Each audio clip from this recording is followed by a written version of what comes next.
പുതിയൊരു വീഡിയോയിലേക്ക് എല്ലാവർക്കും സ്വാഗതം. ഇന്നത്തെ വീഡിയോ എപ്സന്റെ all-in-one ink tank A3 colour പ്രിന്ററായ എപ്സൺ L15160 എന്ന പ്രിന്ററിന്റെ മെയിൻ്റെനൻസ് ബോക്സ് എങ്ങനെ റീപ്ലേസ് ചെയ്യാമെന്നതിനെ കുറിച്ചുള്ള ഒരു വീഡിയോ ആണ്. വീഡിയോ കാണുന്ന മുമ്പ് ചാനൽ ഒന്ന് സബ്സ്ക്രൈബ് ചെയ്യുക, ലൈക്ക് ചെയ്യുക, ഫോളോ ചെയ്യുക, കമന്റ് ചെയ്യുക, ഷെയർ ചെയ്യുക. അപ്പം നേരെ വീഡിയോയിലോട്ട് പോവാം.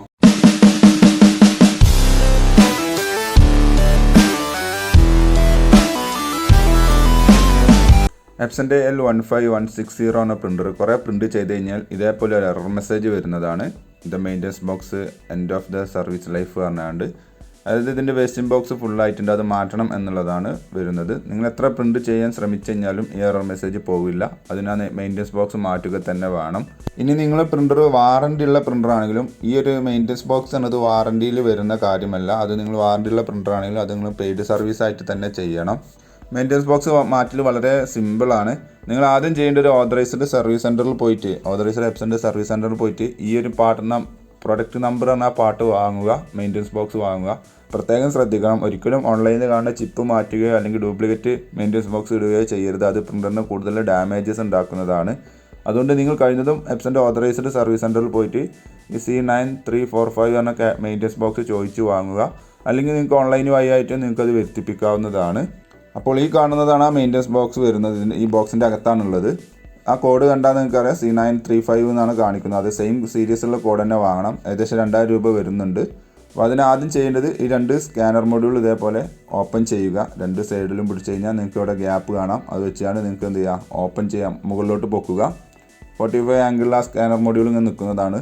ഇവിടെ ഫ്രണ്ടിൽ തന്നെ നിങ്ങൾക്ക് കാണാൻ സാധിക്കും ആ മെയിൻ്റെനൻസ് ബോക്സാണ് നിങ്ങളെ കാണുന്നത്. കണ്ടില്ലേ? അപ്പോൾ ഇനി ചെയ്യാനുള്ളത് അതിൻ്റെ സൈഡിൽ ആ ടോപ്പ് ഓപ്പൺ ചെയ്യുക. കണ്ടില്ലേ? ഇതേപോലെ ഓപ്പൺ ചെയ്യുക. എന്നിട്ട് ജസ്റ്റ് ആ മെയിൻ്റെനൻസ് ബോക്സ് ഇതേപോലെ ലെഫ്റ്റിലേക്കൊന്ന് സ്ലൈഡ് ചെയ്യുക. അപ്പോൾ ലോക്കിൽ നിന്ന് പോരുന്നതാണ്. ആ പഴയത് ആണ് ഈ കാണുന്നത്. അതെടുത്താണ്ട് പുതിയത് നിങ്ങൾ വെക്കുക. അതാണ് പുതിയ മെയിൻ്റെനൻസ് ബോക്സ് വരുന്നത്. അതിനുള്ളിൽ പഞ്ഞി നിങ്ങൾക്ക് കണ്ടാൽ അറിയാം ഫ്രഷ് ആണ്. മറ്റേത് ഇങ്ക് എന്നില്ലാന്ന് അറിഞ്ഞിട്ട് ബ്ലാക്ക് കളർ ആയിരിക്കും ഉണ്ടാവുക. ചെരിയാൻ പാടില്ല. ആ കാര്യം വളരെ ശ്രദ്ധിക്കുക. അത് വെച്ചതിന് ശേഷം ലോക്ക് ആക്കുക. അതിന് ശേഷം ആ ഡോറ് ക്ലോസ് ചെയ്യണം. ഈ മെയിൻ്റെനൻസ് ബോക്സിൻ്റെ അകത്ത് ഇതേപോലെ ഒരു കവർ വരുന്നത്. ഇത് എന്തിനാണെന്ന് വെച്ചാൽ നിങ്ങളെ പഴയ മെയിൻ്റെനൻസ് ബോക്സ് ഉണ്ടല്ലോ, അത് ഇതിലേക്ക് ഇട്ട് വെച്ചതിന് ശേഷം വേണം ഒഴിവാക്കാൻ. ഇല്ലെങ്കിൽ നിങ്ങൾ ഒഴിവാക്കുന്ന ഏരിയയിൽ ഫുൾ ഇങ്ക് സ്പ്രെഡ് ആവുന്നതാണ്. അത് ഒഴിവാക്കാൻ വേണ്ടിയാണ് കമ്പനി ഇതിൻ്റെ അകത്തൊരു പാക്കിംഗ് കവർ കൊടുത്തിട്ടുള്ളത്. ഓക്കെ, അതിലേക്ക് ഇത് വെക്കുക. മെയിൻ്റെനൻസ് ബോക്സ് മാറ്റിയതിന് ശേഷം ഡിസ്പ്ലേയിൽ ചെറിയൊരു കമാൻഡ് ചെയ്യണം. നിങ്ങൾക്ക് ഇനി വീഡിയോ മനസ്സിലായിട്ടില്ല എന്നുണ്ടെങ്കിൽ ജസ്റ്റ് ആ മെയിൻ്റെനൻസ് ബോക്സിൻ്റെ അവിടെ ക്ലിക്ക് ചെയ്യുന്ന സമയത്ത് അവിടെ ഡിസ്പ്ലേയിൽ തന്നെ നിങ്ങൾക്ക് ട്യൂട്ടോറിയൽ കാണാവുന്നതാണ്, എങ്ങനെയാണ് ഇത് മാറ്റേണ്ടത് എന്ന് പറഞ്ഞിട്ടുള്ളത്. അത് അതേപോലെ നിങ്ങൾക്ക് ട്രൈ ചെയ്ത് നോക്കാവുന്നതാണ്. ആവശ്യമില്ലെങ്കിൽ അതിൻ്റെ മുകളിൽ കാണുന്ന ആ ക്ലോസ് എന്നുള്ളത് ചെയ്യുക. മെയിൻ്റെനൻസ് ബോക്സ് മാറ്റിയാൽ തന്നെ ആ എറർ മെസ്സേജ് പോകണമെന്നില്ല. അത് നമ്മൾ ഈ ഡിസ്പ്ലേയിൽ പ്രിൻ്ററിന് ഇൻഫോം ചെയ്യണം. അതുകൊണ്ട് നമ്മൾ എന്ത് ചെയ്യുക, മുകളിൽ കാണുന്ന ഓക്കെ എന്നുള്ളത് ജസ്റ്റ് ഒന്ന് ക്ലിക്ക് ചെയ്യുക. അപ്പോൾ ജസ്റ്റ് ഒന്ന് അത് ലോഡ് ചെയ്തതിന് ശേഷം ഇതേപോലെ എറർ മെസ്സേജ് പോയി കണ്ട് പ്രിൻറ്റ് ചെയ്ത് വരുന്നതാണ്. Thanks for watching my video. ഇഷ്ടമെന്ന് വിചാരിക്കുന്നു. സബ്സ്ക്രൈബ് ചെയ്യാൻ മറക്കരുത്. ലൈക്ക് ചെയ്യുക, ഫോളോ ചെയ്യുക, കമൻറ്റ് ചെയ്യുക, ഷെയർ ചെയ്യുക. അപ്പോൾ ഓക്കെ, ബൈ.